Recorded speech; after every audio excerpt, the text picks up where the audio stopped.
Hey everybody, Steve Bourie here from the American Casino Guidebook. If you're not familiar with us, please be sure to visit our website at americancasinoguidebook.com. We have a special guest with us today. We're going to talk about Las Vegas, but first I want to introduce my son, Matt Bourie. How's it going, everybody? And today we have with us, as always, on our Vegas updates, Anthony Curtis, publisher of the Las Vegas Advisor. How are you doing today? Yeah, I'm doing good, guys.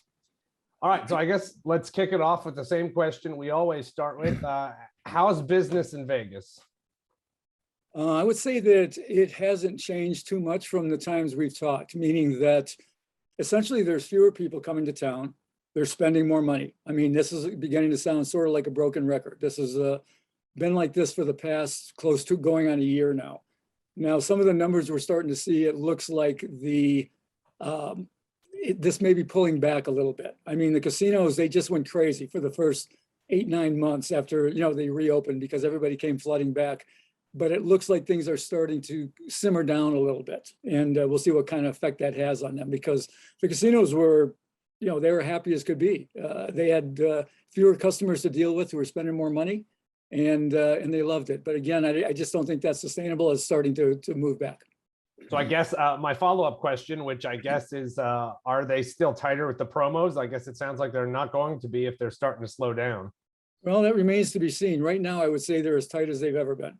Mm-hmm. Pretty much everything, what we're seeing is prices rising in almost all areas, from rooms to food to, the price of drinks. Of course, it has a lot to do with what's going on in the world right now. And, in the United States, inflation, the price of gas and energy. So it's costing more for goods. Almost everybody has to pay more for goods. And recently we've seen rises in like some really great deals in Vegas. For instance, like the $1 hot dog at South Point. I mean, $1.25 it used to be, now it's $1.50. Okay, that's only 25 cents, but it's a 20% increase. And the reason they did it is the price of their product went up. They couldn't even do it for $1.25. Supposedly they were paying $1.38 for the hot dog, the bun, the condiments, all that sort of thing. So they're forced to raise their prices, and that's what we're seeing in Vegas.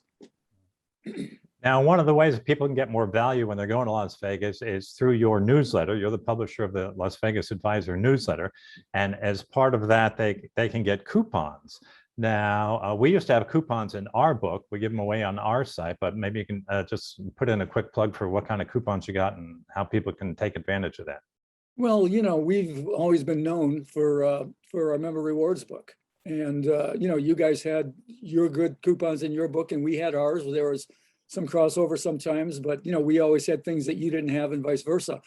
It was very difficult the last 2 years to deal with the casinos, as you guys know. Mm-hmm. And it was a little easier for us because we're right here on the ground, but it was a struggle. But we're pretty happy. I mean, we've got about 70, I think, and everything from gaming match play, and those stayed strong. It was interesting. What we lost obviously were buffets because there were no buffets for a long time. A lot of our the meals, certain meals that we had 2-for-1s on, we lost those. The casinos were just tightening up. Mostly station casinos. Boyd Group, they didn't want to deal. So that was a little bit difficult, but a lot of others still were. And what was really remained strong was our gambling coupons.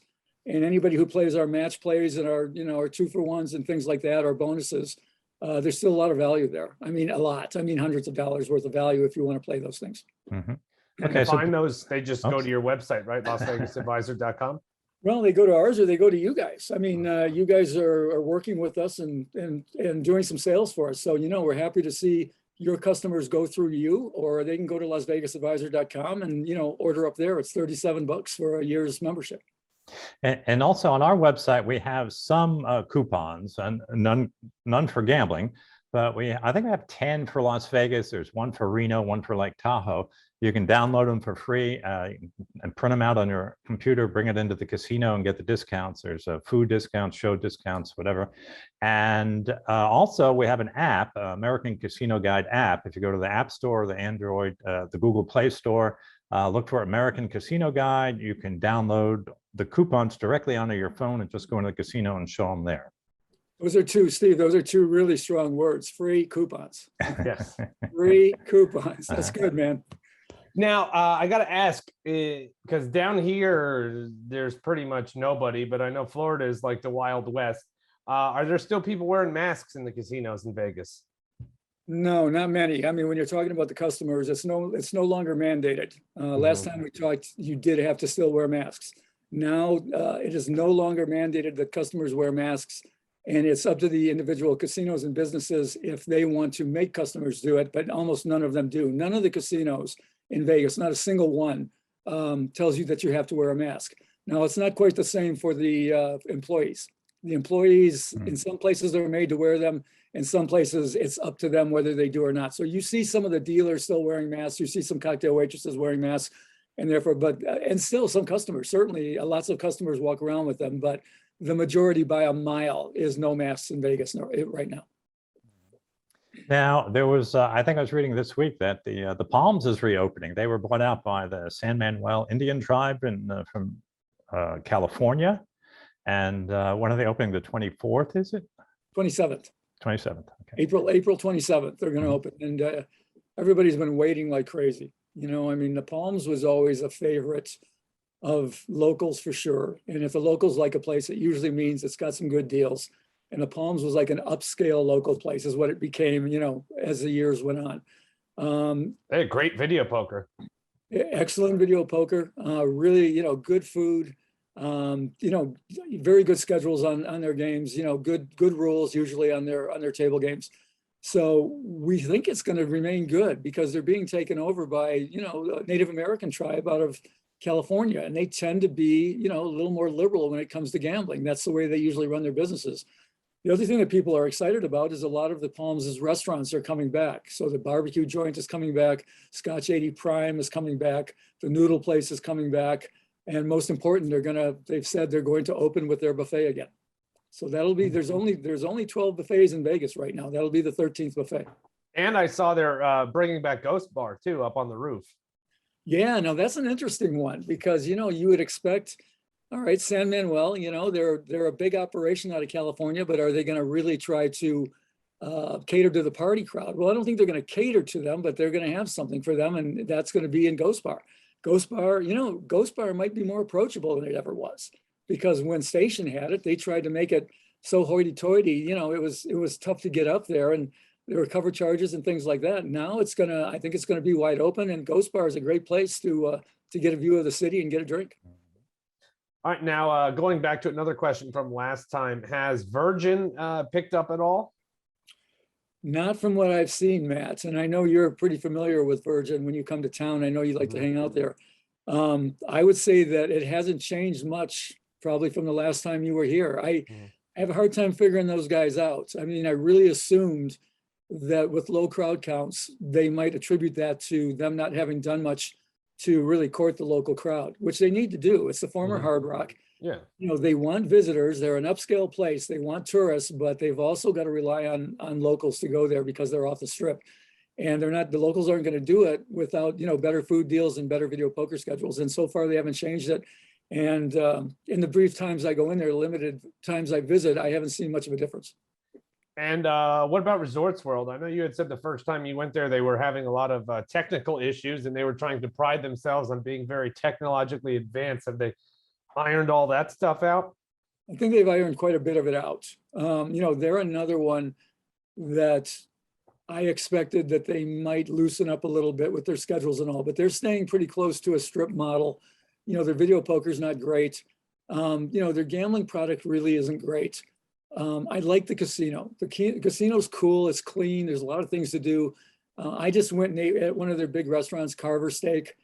It was okay. I mean, you know, it didn't blow me away for a fabulous, expensive steak dinner. I had a comp, so you know, it wasn't like it came out of me, but, you know, I think Resorts is still a work in progress. The good thing about Resorts is they're all wired up to have paid parking.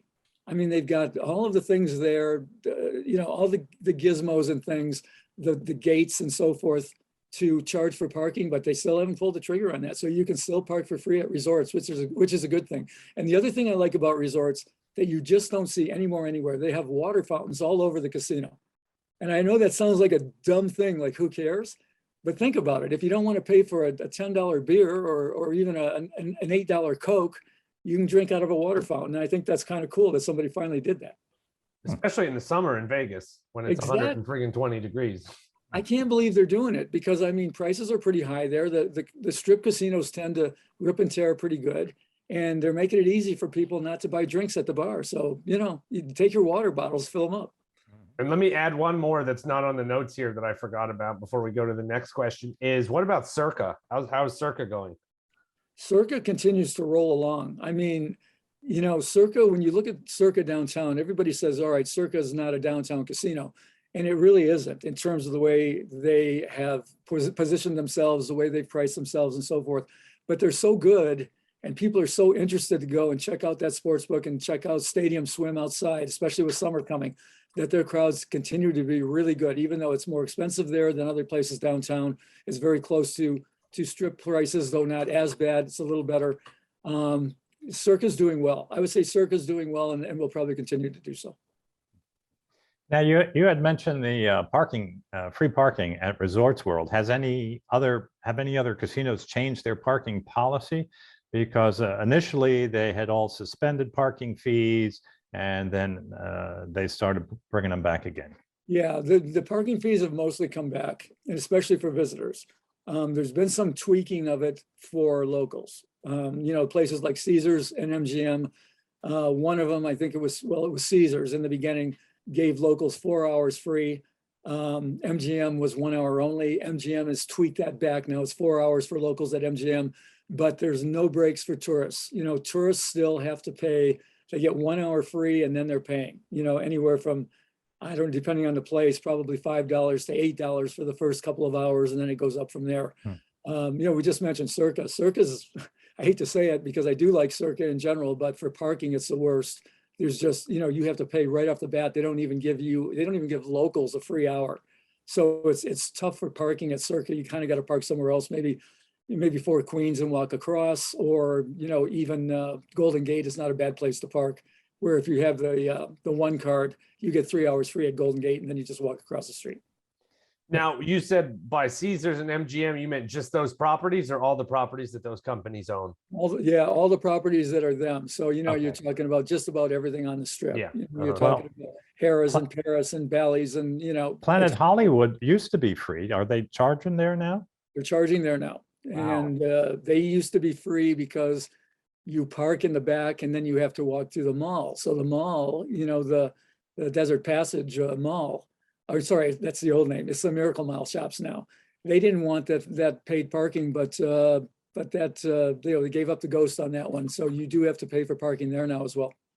All right. And then while we were talking about downtown casinos, I thought of one more. I saw that El Cortez, after their remodel, they're going 21 and up only, or they already have. I forget which one it is, but what are your thoughts on that? No kids allowed at all, correct?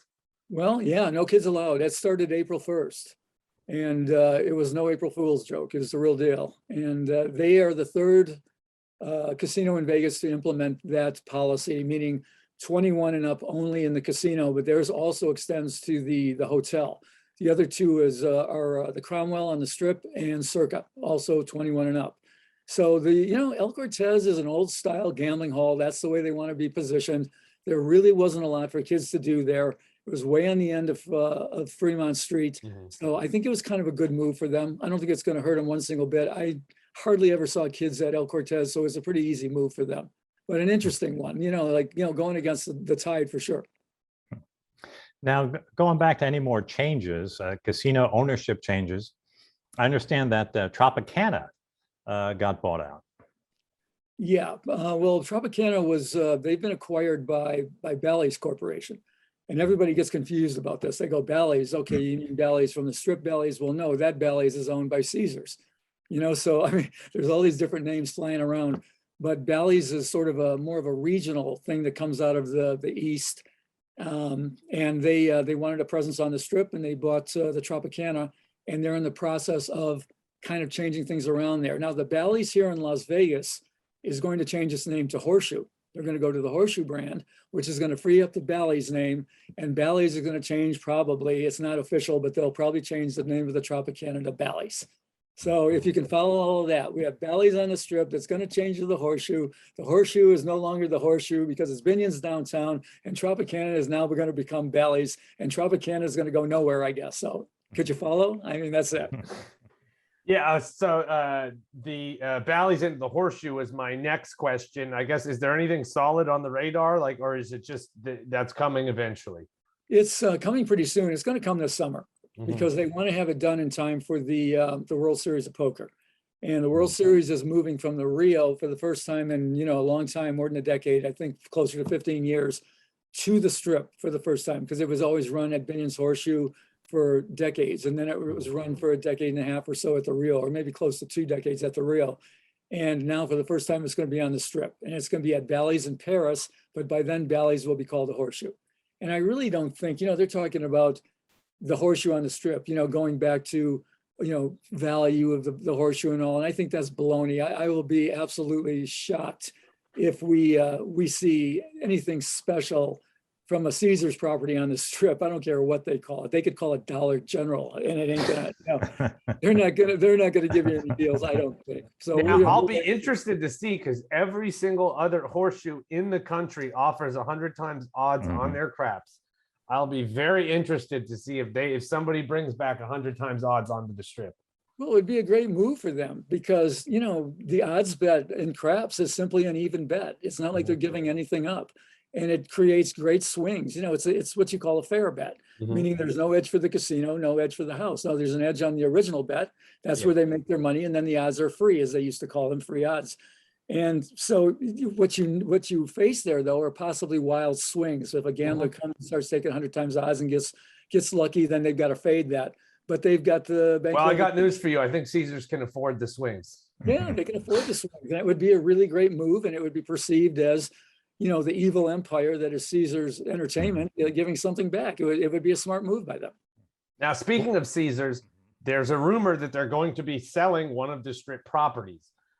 I think I saw a rumor the other day that they were saying that they thought it was going to be the Flamingo was going to go to Grand Hilton Vacations, or do you think that there's any truth to that, or what are your thoughts on that? Because I know it's just speculation at this point, but I know you've got some. I don't know if you have any insider information or anything that you've heard through the grapevine, but what are your thoughts on that? Well, to be honest with you, every one of them there's been talk about all of them. The Flamingo sale, that's somewhat news to me. So that's not something I've really heard of, that's a strong rumor out here. Most people think it's going to be Planet Hollywood.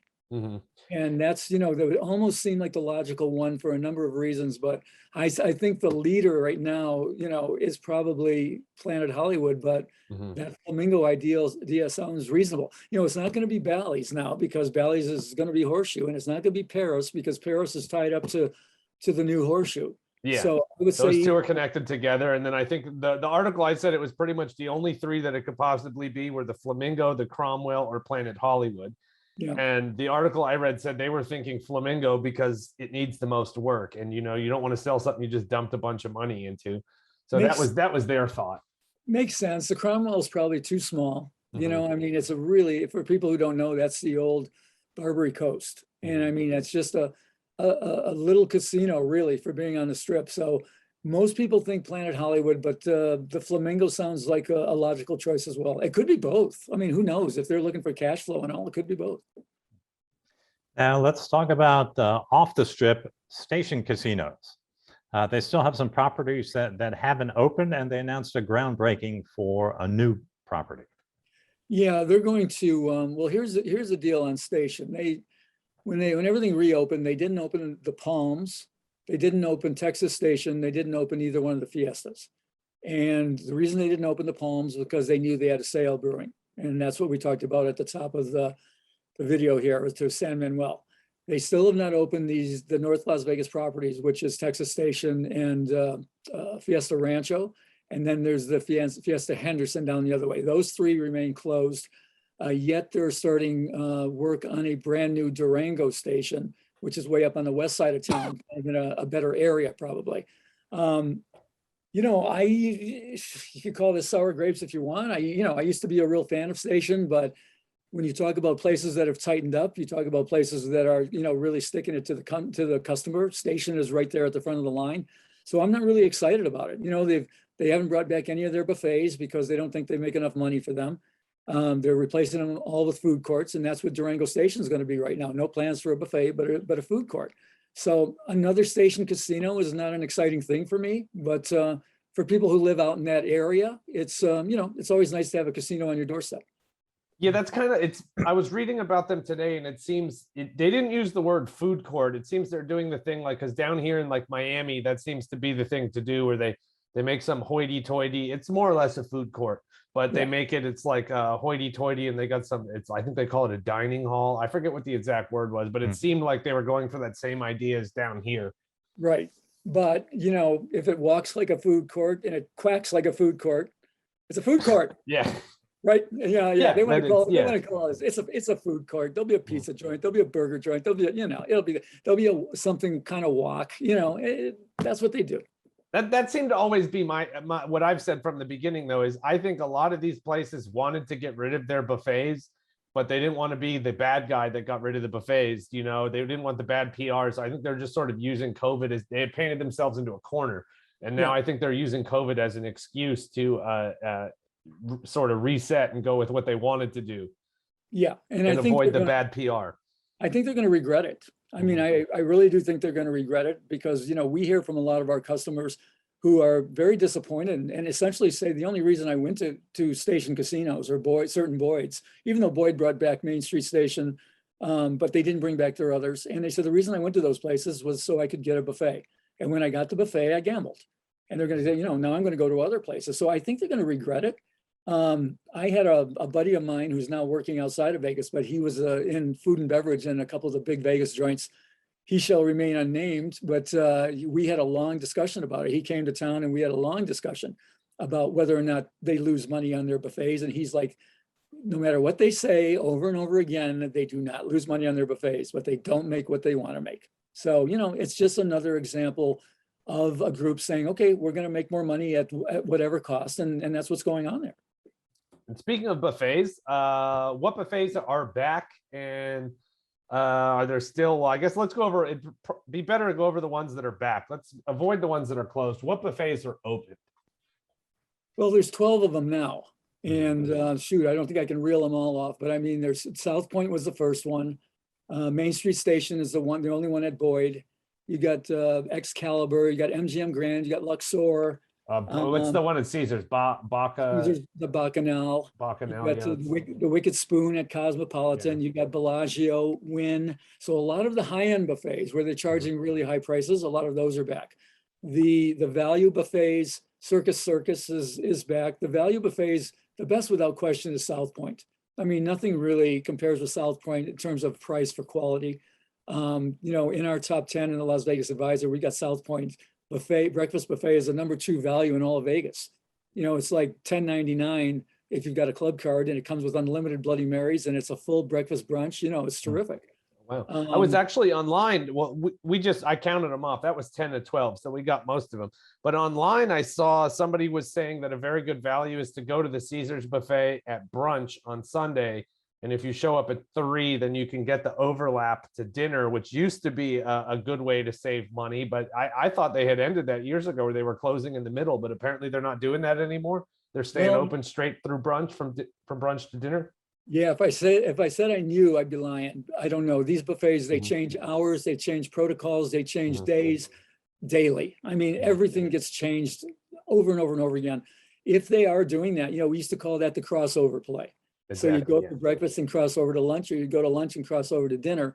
And I think that they were allowing that because they didn't want to take a break, right? They didn't want to close it down for an hour. So people could come in, get the one price and hang out. And there were some better things that they would bring out. Some places do it, some places don't. You kind of have to look at their schedule. If it says, lunch runs from noon to 3 and then dinner runs at 4, well, they close it down. But if it says lunch runs from noon to 3 and dinner runs from 3 to 7 or whatever, then that you can sort of make that play. But I'll tell you what, lunches are getting closer to dinner these days. There's very little difference in the ones that we've checked out between lunch and dinner. Meaning price or quality? Well, in quality. They usually add 1 or 2 major things. Like they might add shrimp, or they might add snow crab legs. You know, nobody's doing the king crab legs right now that we know of. So it's, you know, it's not, still not like it used to be, but there's some pretty good ones. So far on the high end, without question, we just reviewed the Cosmopolitan buffet. And for the high end ones, both price and quality, that's the best deal. The Wicked Spoon buffet at Cosmopolitan is the best deal on the high end. And but everybody's waiting to see what they're going to have at the Palms. You know, the Palms was our #1 buffet in Vegas until it closed. Better, you know, better than South Point. So we'll see. We'll see what price point they come back. We'll see what it looks like. And are the restaurants still slammed? Are you still needing reservations to go out and eat, or? Not as bad as they used to be. More places are coming back, but you still need to, especially on weekends. Weekends continue to be pretty busy in Vegas. Weekdays, it can get pretty ghostly around here in terms of ghost town-ish at certain hours, but the weekends are still really, really busy. And I'd say weekdays, you can relax that a little bit, but weekends, you got to be calling for sure if you want to eat at a certain place. The last time we spoke, we were talking about shows, and you were saying how expensive the shows had gotten. Number one, I guess, have any more, because we spoke about 3 months ago, we were back in January. Have any more shows open since January? And in general, how are prices? Have they come down at all? No, almost all the shows are open now. Every year we do something called the show price survey in Las Vegas Advisor. We do it in the April issue. So we just did it.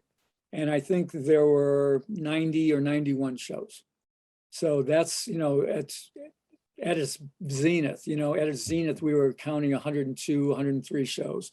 So almost all the shows are open. The prices are up like crazy. What we do is every year we take an average ticket price, and that price always goes up. I mean, it had gone up something like 28 out of 30 years. And the only one year that it went down was right after the pandemic. The average came down a little bit with the places after the shutdown, excuse me. And this year it went way up. From last year, a 35% increase on the average.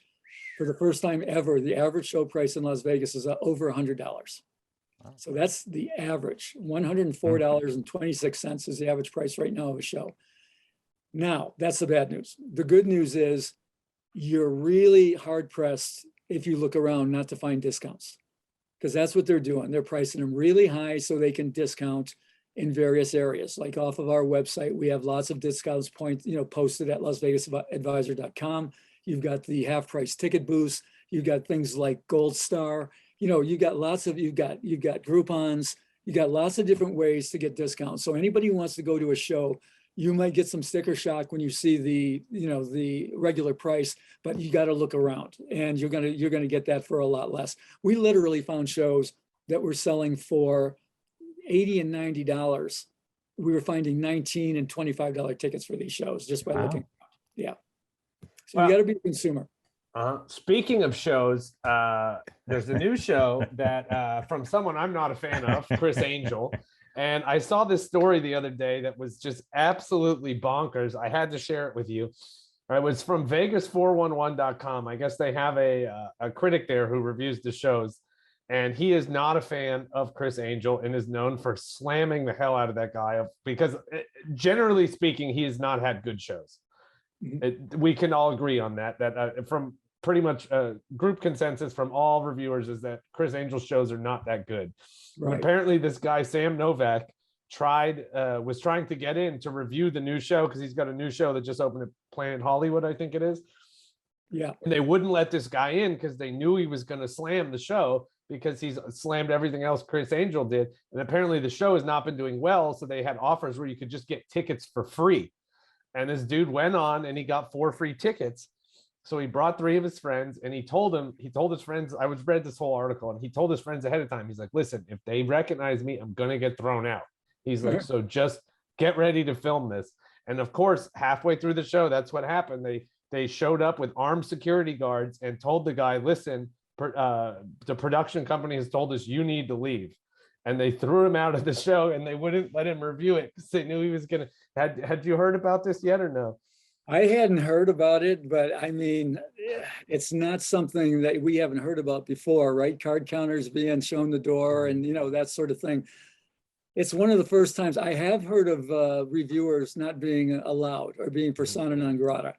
But that's usually up front. Usually they're trying to get in for free. They're trying to get a press pass. To actually have a guy come in and have him escorted out, that's taking it pretty far, man. Well, he did say that the people from Planet Hollywood were very apologetic and offered him a refund, and then they realized that he had gotten the tickets for free. But he said it was all Chris Angel's people that were just very, very combative and had armed security escort him out.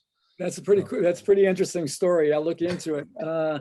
You know, Chris Angel's pretty edgy guy. You know, and I don't think he took too kindly to the bad reviews of his first show, which was not very good. I mean, I actually liked it more than most, but it was a very flowery, kind of a flowery thing that he did with Cirque du Soleil, and it just didn't work. Now, when he when he went to Mind Freak, it got more edgy, and I actually thought it was pretty good. I actually think that his stage persona is pretty good, if you don't mind the cockiness and all of that. You know, that turns some people off. But I think he's, you know, I don't hate Chris Angel, but I know he's a pretty edgy guy. So, you know, I'm not surprised by this story. Always something new in Vegas, right? Yeah. I want to go back to the situation on the Strip with the changing of the properties.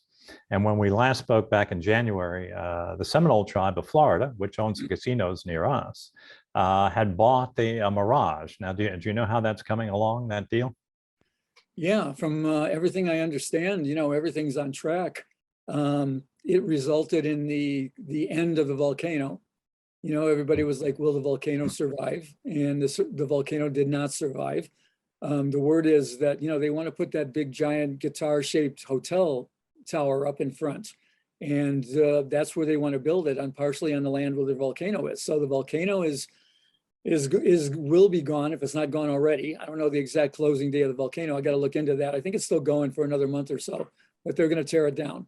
And aside from that, we haven't heard much. You know, it's just, okay, here we go with another Native American tribe. So we'll see what happens. I got a feeling that they're going to run it, especially since it's the Seminoles, who are used to running a big time operation like they do in Florida. I got a feeling that there aren't going to be any bargains there. But, you know, you guys would know better. I mean, I'm not sure exactly how they do business there, but we're not expecting anything different because they're right there on the Strip. Yeah, they have, if you're willing to wager enough, they have very good games. I will say they're the only, I will give the Seminoles credit. They're the only show in town down here because they're the, we have pari-mutuels that are the racetracks, high life frontons and all that. They're not allowed to have live table games. They only have class 2 table games like poker. The Seminoles are the only ones that are allowed to have blackjack. They do not have a single 6 to 5 table anywhere at any of their properties in the state. So even though they're the only people legally allowed to have blackjack, they're the only people, they don't have 6 to 5 tables. They have good rules. If you're willing to bet $50 and up, it's stand on soft 17. And so I will give them, and their video poker's decent at like higher end, like 50 cent or dollar denomination. So I will give them that.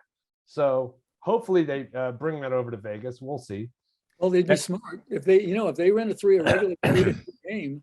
I mean, you can find 3-2 games on the Strip for sure, but they're mostly at higher denoms. They're all, never at a single deck, never at a double deck, but they're on shoe games or on CSMs, continuous shuffling machines, and you can find 3-2 blackjack, but it's not it's not plentiful. If they were to run a really good 3-2 house, that would really set them apart. And if they're used to doing that and they don't mind that, that would be a great move. I hope they do. Now, I'm sorry, I was just going to talk about their video poker. They have quarter 9-5 jacks or better in the casino here in Hollywood, and they also have quarter 7-5 bonus poker. So they have about 98.5% games. Now, that's middle of the road for the middle of the road for the Strip. I mean, it's not great, obviously. That's great for down here, but yeah, well, here, on the Strip, they're going to be competitive with those kind of schedules. They're not going to compete in Vegas as a whole. As you guys know, you can find 99 plus games all over the place in town here. So if they're going to push themselves at 98.5, they'll be competitive enough on the Strip, but it won't be anything that people flock to here. Now I had one more question, but before that, I just remembered another question I wanted to ask. I saw they just released the track for the Formula One in Vegas. Yeah. Right down the middle of the Strip. Well, some of it is right down the middle of the Strip, which I thought was pretty cool. What are your thoughts on the Formula One races? Well, I think it's going to be great for this city. I mean, I used to go to the Grand Prix in Long Beach. They used to hire me to come down there and make Futures Book for the Celebrity Grand Prix. So, you know, all of the movie stars and athletes would come down, and I got to see the race and the training and all that. And man, you want to talk about a spectacle. You don't realize what a big deal that is until you see it, you know, and they turn the regular city roads into a racetrack. And that's what they're going to do with the main drag going to be down the strip. They're going to turn left at Harmon and go down to Koval and drive past Ellis Island and then up past the Sphere again and start over at Treasure Island. So I think it's going to be a big deal in this town, and that's what Vegas keeps doing. I mean, we got the NFL draft coming up in a couple of weeks. We've got, of course, the biggest thing that's ever happened on Earth, the BTS concert here, the boy band from Korea. Oh, they're playing in Vegas? I didn't even know about that. Taking the city by storm right now. Everybody's walking around saying, have a BTS weekend, you know? I mean, it's just, you drive by right now, you drive by Allegiant Stadium, you know, this is a 65,000 seat stadium, and they're going to fill it up 4 nights in a row, or you know, 2 weekend nights this week and 2 weekend nights next week. And then we're going to have spring break, you know, and Vegas just keeps inventing things for people to come here. They're going all out, you know? I will say though, do not get your hopes up for that F1 race being even the least bit affordable, because we're down in Miami. We have the F1 race coming up soon. My girlfriend and I have been on the wait list. They finally called us. Our name came up for the tickets. The cheapest tickets in the grandstand were $1,700 a piece. Wow. Yeah. So well, it's not like they can run this in an arena with lots of seating, right? So they're going to charge you. Hey, I'm a big fan of watching that stuff on TV. yeah, me too. I was stoked to go, and then we got the price, and I was like, nope, not a chance. Good. Somebody else will be happy and sad then, right? Yeah. The most interesting thing I think is I don't know what they're going to do with the center median on the strip. I would think they're going to need to use both sides of the strip, and they have that built-up center median. That's what I'm most interested to see what they're going to do. My guess on that would be that they're only going to use one of the lanes, because they're not going to rip those medians out, and there's no way they're going to be able to race around them. They'd be crashing like crazy. So I think it's just going to be one lane, and it's going to, you know, they'll open it up on the other roads where people can get around each other, you know, while they're racing. I'm no expert on car racing, so I'm not sure how all that goes. But I would be, you know, with that question, I haven't seen it addressed yet, but I've got to believe that it would be only one lane, the other one closed off. And now, speaking of the track going past the Sphere, Dad, you have to ask your favorite question. Yeah, I perked right up when I heard Anthony say, "Oh, they're going to go right past Ellis Island and the Sphere." Yeah, we ask you this all the time, that there's this sphere, this entertainment sphere that's being built, and the price keeps going up. I think the last time we spoke, it was $1.6 billion, and it keeps taking longer and longer to be built. So our last question, of course, for you, as always, is what is the status of the sphere? Well, there have been no price increases since the last time we talked. So far that 1+ billion is going to work out. I think it was 1.6. I drove by it yesterday, and I was amazed. I was heading down to Koval, crossing the strip and going past it. I went on Sands Avenue, and there it was. And I was amazed. It looks incredible. I mean, it is one big giant sphere. that's what it is, a big round ball, man. Oh, well, good. Well, that's why I remembered. That's why I remembered about the F1, because I was looking at the map, and you just saw the giant ball on the map when they were showing the course, and I was like, oh, well, let me ask about the F1 since we're going to ask about the giant ball anyways. Well, I'll tell you what, it's very cool looking. And I actually, you know, made a note to say in the next LVA, I got to write something about it and say, go take a look at this thing. I mean, because it's just kind of like when Luxor was built. Everybody's like, look at the pyramid, you know, and then everything built up bigger around it. Nobody cares. But now this is like the biggest ball in Vegas. It's just, you got to see it, man. It's pretty cool. And I mean, your dad's going to go nuts when he comes out here. Oh, yeah. I envision it being like in Disney World. They have the big sphere there in the middle, but I assume it's bigger. And I forget, who is it? Is it behind the Venetian? Where is it? Yeah, it's behind the Venetian. And it's they call it the MSG sphere because that's Madison Square Garden. And for those that don't know, it's, it's an indoor arena. and the sphere shape is for all of the sound, you know, so it's all of the sound and lighting and everything else is this thing has been built to be the most technologically advanced for acoustics and things like that, like anywhere in the world. And that's, you know, Madison Square Garden is behind it. And on the bright side, they can keep the same initials, Madison Sphere Garden, you know? yeah, or, you know, absolutely. That's strong. I mean, I'm waiting for Don't Fear the Sphere, right? It's got to be sooner than later, right? They can just write us our checks now for that marketing campaign. Right.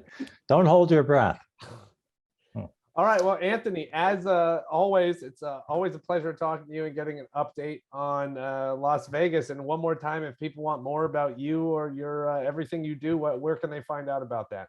Well, for sure, you know, LasVegasAdvisor.com, or, you know, check out our YouTube videos. We're also Las Vegas Advisor channel. We've done something like 65 of those in a row, and we're continuing the pace. So, you know, come check it out. And if you want our coupons, you know, they can buy it through you guys. You guys are selling it for us, and we certainly appreciate that. Mm-hmm. Yeah, so people want that, they can visit us, and we have links to Anthony's site where you can buy it. And also we have our own selection of Las Vegas coupons. We have 10 now, and you can download them for free, print them out, or download our app for free in the App Store or the Google Play Store, American Casino Guide. And you can download the coupons to your app, show them in the casino. As always, Anthony, it's great talking to you. Thanks very much for being with us. And thank you to everyone for watching the video. And best wishes for good luck in the casinos.